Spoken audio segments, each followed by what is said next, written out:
Jail का इतिहास खून से सना था दुनिया के बदनाम जेलों में से एक। जब पहली बार जेल से कैदियों को भगाने की साजिश हुई, माना गया ये जेल का सिस्टम फेलियर था। बट इसके जस्ट 3 साल बाद एक ऐसे जेल ब्रेक की कल्पना हुई जिसने पूरे अफगानिस्तान को हिलाकर रख दिया। प्लानिंग शुरू हुई, काम चला पूरे 5 से 6 महीनों तक। फिर एक ऐसी रात आई जब 450 से 500 कैदी जेल के जमीन के नीचे से गायब हो गए। फरार हुए 450 से अधिक कैदियों ने अफगानिस्तान के जेल को दुनिया की नजर में लाया। 450 prisoners escaped from a prison in Afghanistan this morning. Most of them are Taliban fighters. Breakout by Taliban fighters and high-ranking commanders from a jail in the southern city of Kandahar. Taliban inmates escaped from an Afghanistan prison overnight. Afghanistan, a kind of remake of that movie, The Great Escape, by the Taliban. A blow to American forces who've been fighting so hard so long. More than 500 prisoners. Story की शुरुआत हुई आज से मात्र 15 वर्ष पहले साल 2011 से। 2011 का अफगानिस्तान युद्ध तथा संघर्ष से त्रस्त था। एक और अमेरिकी तथा नाटो सेनाएं आतंकवाद को जड़ से खत्म करने के लिए कोशिश कर रही थी, तो दूसरी ओर तालिबान अपने अस्तित्व की लड़ाई लड़ रहा था। हर रोज बम विस्फोट, आत्मघाती हमले और छुपे हुए विद्रोह आम बात हो चुकी थी। ये तालिबान तथा तालिबानी है कौन लगभग सभी को पता होगा। जिन्हें नहीं पता उनके लिए बता दे, तालिबान एक इस्लामी कट्टरपंथी संगठन है जिनकी स्थापना साल 1994 में अफगानिस्तान में हुई थी। तालिबान शब्द अरबी शब्द तालिब से लिया गया है, जिसका अर्थ है विद्यार्थी, स्टूडेंट। इस संगठन की शुरुआत पाकिस्तान के धार्मिक मदरसों में पढ़ने वाले छात्रों से हुई, जो बाद में अफगानिस्तान में इस्लामी शासन स्थापित करने के पर्पज से एकजुट हुए। तालिबान का मेन पर्पज था शरीयत यानी इस्लामी कानून। ये इसी पर आधारित शासन व्यवस्था लागू करना चाहते थे। 2 साल बाद ही तालिबान ने साल 1996 में अफगानिस्तान की सत्ता पर कब्जा कर लिया, जबकि शासन किया 2001 तक। उनके रूलिंग टाइम में महिलाओं की शिक्षा, काम करने की आजादी तथा पर्सनल लाइफ में भागीदार पर कठोर प्रतिबंध लगाए गए थे। कला, संगीत और सांस्कृतिक गतिविधियों पर भी रोक थी। अमेरिका में 9/11 के हमले के बाद जब पता चला अलकायदा को तालिबान ने शरण दी है, तब अमेरिका ने अफगानिस्तान पर हमला किया और तालिबान की सरकार को हटा दिया। इसके बावजूद तालिबान एक विद्रोही संगठन के रूप में सक्रिय रहा, धीरे धीरे अपनी ताकत बढ़ाता गया। अफगानिस्तान में विद्रोह आम बात हो चुकी थी। ऐसे हालात में कंधार, जो तालिबान की जन्मभूमि कहा जाता है, सबसे असुरक्षित इलाकों में से एक था। यहीं पर स्थित थी जेल। इसे जाना जाता है जेल के नाम से भी।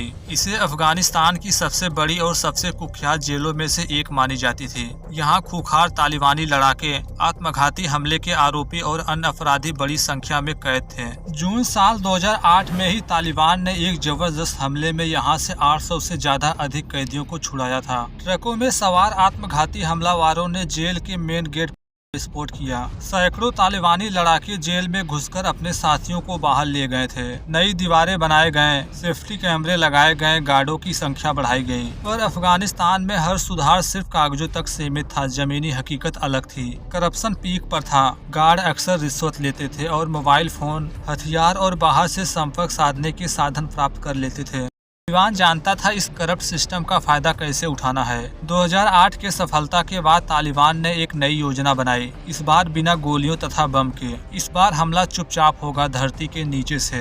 2010 के शुरुआत में तालिबानी लीडर ने फैसला किया, सरपोसा जेल के भीतर बंद अपने दर्जनों वरिष्ठ कमांडो तथा लड़ाकों को छुड़ाने के लिए एक सुरंग खोदी जाएगी। प्लानिंग को सफाई से छुपाकर रखा गया। कुछ ही वरिष्ठ तालिबानी लीडर को इसकी जानकारी थी। सबसे पहले जेल के नजदीक एक मकान किराए पर लिया गया। वहाँ का माहौल कुछ इस तरह तैयार किया गया कि देखने पर लगे यहाँ निर्माण कार्य चल रहा है। ऐसा करने का एक ही रीजन था, मशीनों तथा मजदूरों की आवाज पर किसी को शक न हो। सुरंग निर्माण में एक्सपीरियंस खुदाई करने वाले मजदूर लाए गए, जो पाकिस्तान और अफगानिस्तान के सीमावर्ती इलाकों से लाए गए थे। मॉडर्न इंस्ट्रूमेंट जैसे drill machine, oxygen supply pump और नक्शे बनाने वाले GPS तकनीक का भी उपयोग किया गया। ये सब कुछ तालिबान संगठन द्वारा ऑपरेट हो रहा था। दिन में मजदूरों को विश्राम करने और रात में काम करने का आदेश था ताकि आवाजें बाहर न जाएं। करीब 5 महीने तक सुरंग खोदी गई। खुदाई करने वालों ने दिन रात काम किया। मिट्टी को छुपाने के लिए उसे मकान के आंगन में छिपा दिया जाता था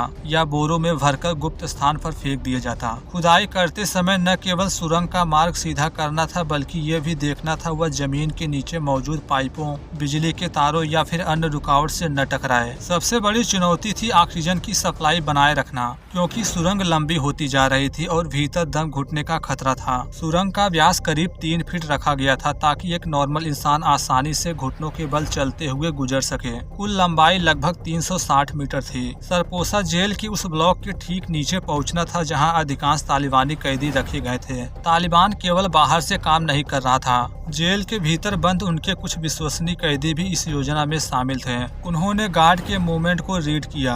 रात में गार्डों के मूवमेंट की रिपोर्ट बाहर भेजी जाती थी। सुरंग कहाँ खुलेगी इस स्थान को भी अंदर से चिन्हित किया गया। जेल के कुछ करप्ट गार्ड भी तालिबान के सपोर्ट में थे। उन गार्डों ने कंफर्म किया कि उस रात न ज्यादा ग्रस्त हो और न ही अचानक हो जांच। अब इन्हें इंतजार है एक ऐसे डेट की जिस दिन इतिहास के सबसे बड़े जेल ब्रेक को अंजाम दिया जाएगा। फाइनली वक्त आ चुका था 24 अप्रैल साल 2011। आज की रात अंधेरे में सब कुछ तय योजना के अनुसार हुआ। रात के करीब 11 बजे सुरंग का आखिरी सिरा जेल के भीतर खुल गया। प्रिजनर को पहले से ही अलर्ट किया गया था। छोटे छोटे ग्रुप में घुटनों के बल चलते हुए प्रिजनर सुरंग में घुसे और धीरे धीरे निकलने लगे बाहर। पूरा अभियान लगभग 4 से 5 घंटों तक चला। करीब 475 कैदी एक के बाद एक चुपचाप फरार हो गए। गौर करने वाली बात यह थी न जेल के गार्ड ने कुछ सुना और न ही कोई सायरन बजा। सुबह तक जेल के कई वार्ड खाली हो चुके थे। जब तक ऑफिसर्स को होश आया तब तक हो चुकी थी बहुत देरी। सुबह जेल के ऑफिसर्स ने जब वार्डों का निरीक्षण किया तो देखकर हैरान रह गए। कई बैरकें खाली पड़ी थी। फर्श में एक गड्ढा था, वहाँ से एक लंबी सुरंग जाती दिख रही थी बाहर। मीडिया में ये खबर जंगल की आग की तरफ फैल गई। जैसे सुबह की पहली किरण कंधार पर पड़ी, अफगानिस्तान की सुरक्षा व्यवस्था हिलकर रह गई। सरपोसा जेल से फरार हुए 475 कैदियों में से अधिकांश तालिबानी लड़ाके थे जो तैयार थे फिर से युद्ध में उतरने के लिए। प्रिजन ऑफिसर्स को जेल ब्रेक का पता चलते ही कंधार पुलिस को सूचित किए। Local police, Afghan national army तथा नाटो सोल्जर को अलर्ट कर दिया गया। सड़कों पर बैरिकेड लगा दिए गए। गाड़ियों की तलाशी शुरू हो गई। हेलीकॉप्टर आसमान में मंडराने लगे। पूरे कंधार को जैसे कर्फ्यू में बदल दिया गया हो। पर समस्या ये थी, तालिबान ने अपने भागे हुए कैदियों के लिए पहले से ही रूट तय कर रखे थे। गाँव में पहले से ही गाड़ियाँ तथा हेल्प तैनात थी। अधिकांश फरार कैदी सुरक्षित तालिबानी ठिकानों की ओर बढ़ चुके थे। हालांकि तालिबान की प्लानिंग शानदार थी, पर अफगान सुरक्षा बलों ने पूरी तरह से हार नहीं मानी। अगले कुछ दिनों में तलाशी अभियान के दौरान कई संदिग्ध ठिकानों पर छापे मारे गए। सड़कों पर स्पेशल जांच अभियान चलाए गए। स्थानीय मुखबिरों से इकट्ठा की गई जानकारी। इन प्रयासों के परिणाम स्वरूप करीब 71 कैदी फिर से पकड़े गए। कुछ प्रिजनर जंगल में भागने के प्रयास में पकड़े गए, कुछ लोकल गाँव में छुपते हुए। अरेस्ट के समय कुछ कैदी बुरी हालत में थे, भूखे, थके और घायल। हालांकि गवर्नमेंट ने इस गिरफ्तारी को बड़ी सफलता के रूप में पेश किया, पर सच्चाई ये थी कि 400 से ज्यादा फरार कैदी गायब हो चुके थे।